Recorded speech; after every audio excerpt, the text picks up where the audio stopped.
देने में मालूम क्या होता, मैंने कई बार देखा जब कोई पंडित अपनी दक्षिणा मांगता, कह भाई कितना हुआ, बोले 5100 रुपए हुए।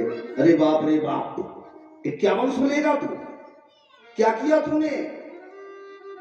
अच्छा वहीं पर उल्टा मंत्र पढ़ दे तब क्या होगा? अगर वही पंडित बैठ करके उल्टे मंत्रों का जाप कर दे तो जीवन झंड हो जाएगा, नर्क हो जाएगा, समय बेड़ा गर्क हो जाएगा भैया। लेकिन उस आचार्य की मानवता देखिए, उस आचार्य के भाव देखिए, कभी भी किसी को ऐसा नहीं करता है।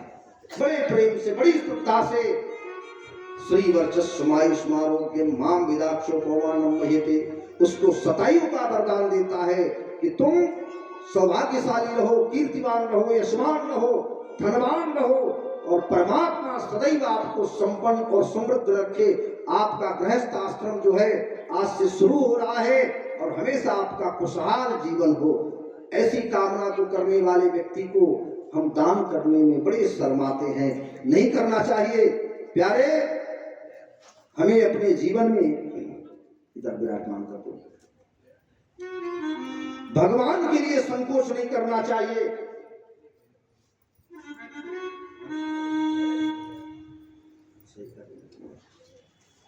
मेरे गोविंद के लिए कभी संकोच नहीं करना चाहिए। तो ईश्वर के प्रति जो हमारी श्रद्धा प्रबल रहेगी, भगवान आपको देगा, आपको देता रहेगा। इधर बैठ जाओ भैया, अभी पर्याप्त जगह है। तो सब कुछ होने के उपरांत अगर हम अपने जीवन को न संभाल पाए, न सुधार पाए, तो ऐसा जीवन जीने का हमारा कोई मतलब नहीं है, कोई मतलब नहीं है। प्रेम से बोलो गोविंद भगवान की। तभी तो कहता हूं, जीवन को जो संभाला चाहो तो राम नाम लीजिए। श्री सूत जी महाराज बड़े प्रेम से बता रहे हैं शौनकादिक 88,000 ऋषियों को, हे ऋषियों, पांडवों ने परीक्षित को राजा बनाकर के हस्तिनापुर का स्वयं स्वर्ग को चले गए। इधर महाराज परीक्षित जी बड़े प्रेम से अपने परिवार का पालन पोषण कर रहे हैं और राजा का धर्म होता है प्रजा की रक्षा करना, राजा का कर्म होता है प्रजा का सम्मान करना, प्रजा की देखरेख करना। राजा वही है जो अपने राज्य का परिपूर्ण तरीके से निर्वहन करे। वो राजा कहलाने की योग्य नहीं होता है कि जिस राजा के राज्य में, नगर में प्रजा दुखी रहे, कष्टमय रहे, वो राजा राज करने का अधिकारी नहीं होता है। तुलसी बाबा कहते हैं उस राजा को नरक की प्राप्ति होती है जिसके राज्य में प्रजा असंतुष्ट रहती है। मेरे भाइयों, लेकिन महाराज परीक्षित जी हमारे पूरी प्रजा का पालन करते हैं, अपने पुरखों की भांति अपने पूर्वजों की परंपरा को नहीं तोड़ पा रहे हैं। एक दिन महाराज परीक्षित जी अपनी पत्नी से अनुमति लेकर के शिकार खेलने के लिए वन में गए। तो वहां पर तमाम प्रकार के पशुओं का हनन किया, क्योंकि क्षत्रियों का स्वभाव होता है शिकार करना। शिकार खेलते खेलते महाराज परीक्षित के कानों में एक आवाज आई, बोले कौन है जो हमारी प्राणों की रक्षा करे? त्राही माम, त्राही माम, त्राही माम। देखा महाराज ने एक सामने गाय आ रही है, उसके पीछे बैल है और बैल के पीछे पाषाण कुछ मुगदर लेकर के काला काला व्यक्ति आ रहा है और वो बैल को पीट रहा है, मार रहा है। परीक्षित ने सावधान किया,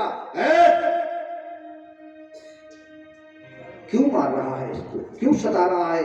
मेरे राज्य में ऐसा कभी हुआ नहीं कि जीव जंतु से लेकर के, पशु से लेकर के, मनुष्य से लेकर के कोई सताया जाए।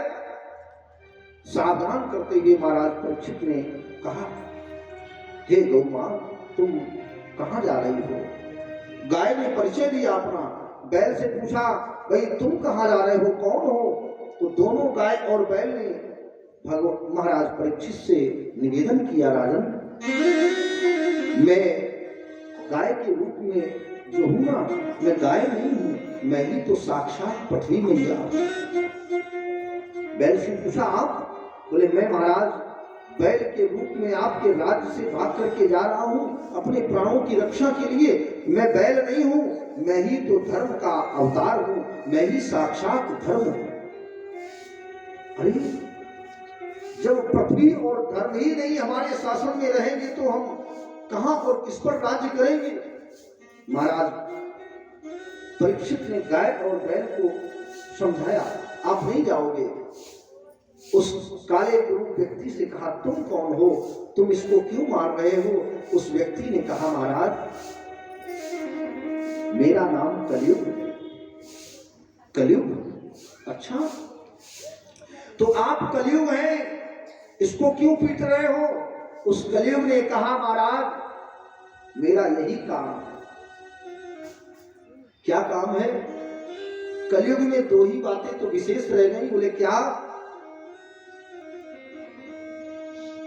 वृक्ष सीधे सदा ही। कलिकाल में क्या होता है, वृक्ष सीधे सदा ही कटाए गए और कभी टेढ़ों पे आरे ना चलाए गए। टेढ़ा बेड़ा वृक्ष होता है, उल्टा सीधा कोई पेड़ हो तो उसको लोग नहीं पकड़ते हैं, नहीं काटते हैं। जो अच्छा सा सीधा सा कि इसमें से कम काम की लकड़ी निकलेगी ना, उसी को काटते हैं। कलिकाल में जो सरल व्यक्ति है और सम्मानित है, सीधा है, उसी को सताया जाता है। और जो दुष्ट जन है, दुष्ट व्यक्ति है, उसके पास कोई नहीं जाता है, क्योंकि कौन अपने जान को खतरा मोल लेगा। गलत व्यक्ति के पास में कोई नहीं जाता है और दुष्ट व्यक्ति के पास कोई नहीं जाता है, और सभी सीधे और सज्जन पुरुष को ही सताते हैं। अगर दबाया जाता है तो गरीब दबाया जाता है, सीधा दबाया जाता है, और कभी दुष्ट व्यक्ति को दबाया नहीं जाता है।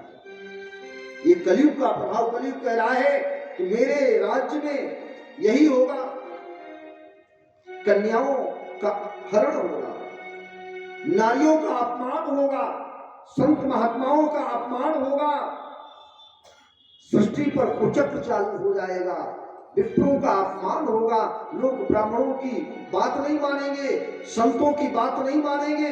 ये कलयुग का प्रभाव। कलयुग ने कहा और भी एक बात है महाराज, हमारे और भाई जो राज करके चले गए हैं, सतयुग, त्रेता, द्वापर, 3 भाई बड़े हैं, मैं चौथा हूं, सबसे बाद में आया हूं। लेकिन उनके जमाने में फर्क था और मेरे में क्या फर्क है। बोले सतयुग, त्रेता, द्वापर में लोग क्या करते थे महाराज, जन्म जन्म जतन कराही, पूरा जीवन बीत जाता था लेकिन भगवान के दर्शन नहीं होते थे। जन्म जन्म मुनि जतन कराही, अंतराम कहो आवत नहीं। और हमारे जमाने में फायदा क्या है। बोले नामो ले तू भव सिंधु सुखाई, नामो ले तू भव सिंधु सुखाई।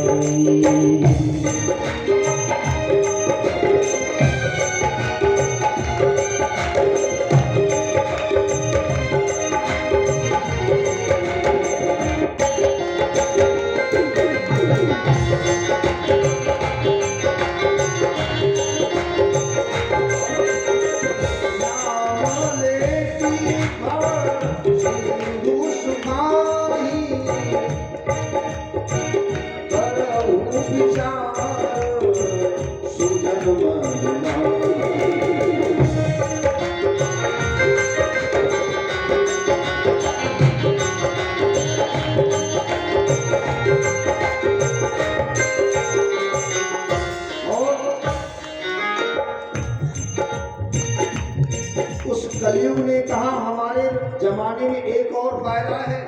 बोले क्या फायदा। पहले के जमाने में होता था पीढ़ियां दर पीढ़ियां समाप्त हो जाती थी, लेकिन जल्दी भगवान प्रसन्न नहीं होते थे। और कलयुग में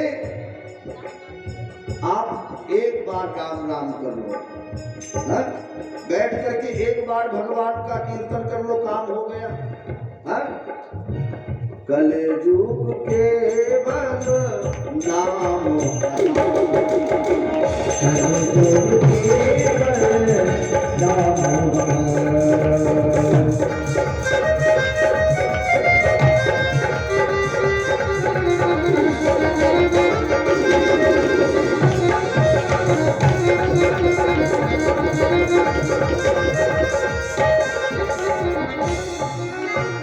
कलयुग केवल नाम आधारा, सुमिरी सुमिरी नर उतरहि पारा।